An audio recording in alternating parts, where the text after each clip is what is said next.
एक सब्जेक्ट है जिसके बारे में कोई अभी डिस्कस नहीं कर रहा है, लेकिन आने वाले दिनों में वो एक मेजर चैलेंज होने वाला है जब आप अपना फैमिली विजिट वीजा का स्टे पीरियड एक्सटेंशन करेंगे।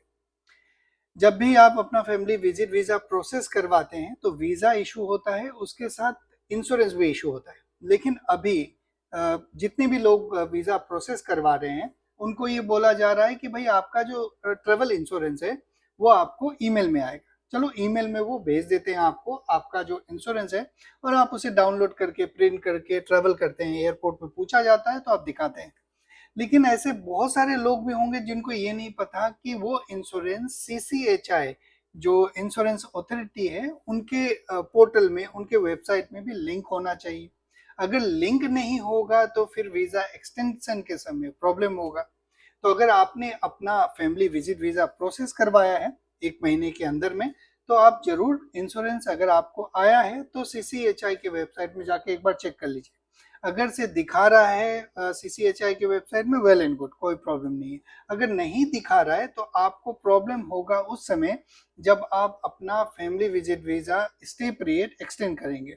जैसे ही 90 दिन होने वाला होगा स्टे पीरियड, तो 1 हफ्ता पहले आपको एक मैसेज आता है, आप इंश्योरेंस परचेज करते हैं और एक्सटेंड करते हैं। जब इंश्योरेंस परचेज करने जाएंगे तो वहां पे डेटा ही नहीं है सीसीएचआई के वेबसाइट में, तो आप जो भी इंश्योरेंस परचेज करेंगे तो वहां पे आपको कोई डेटा मिलेगा नहीं।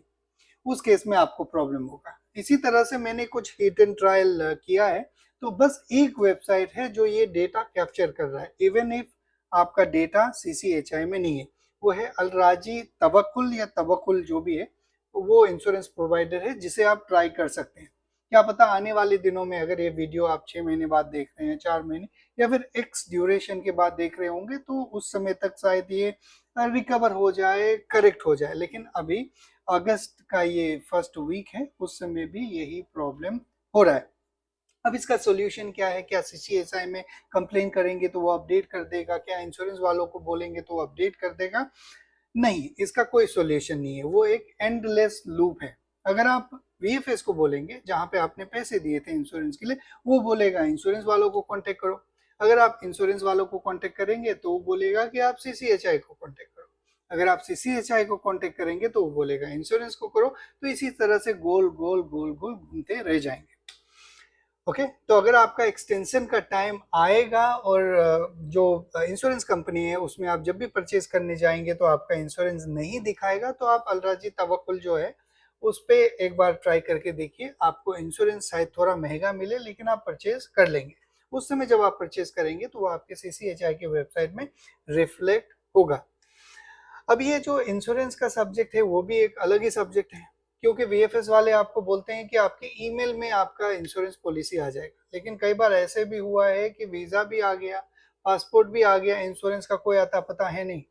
लोग सऊदी भी आ गए तो इंश्योरेंस का कोई पता नहीं है। 10 बार ईमेल करो तो वो ईमेल में आपको इंश्योरेंस का एक लिंक भेजेंगे, उससे आप डाउनलोड कर लो। तो ये भी एक चैलेंज है। अगर आपने किसी और से अपना अपॉइंटमेंट का सर्विसेज लिया है तो कोशिश यही कीजिएगा कि उनको बोलिए कि आपका ईमेल आईडी दे उसमें अपॉइंटमेंट बुक करते समय।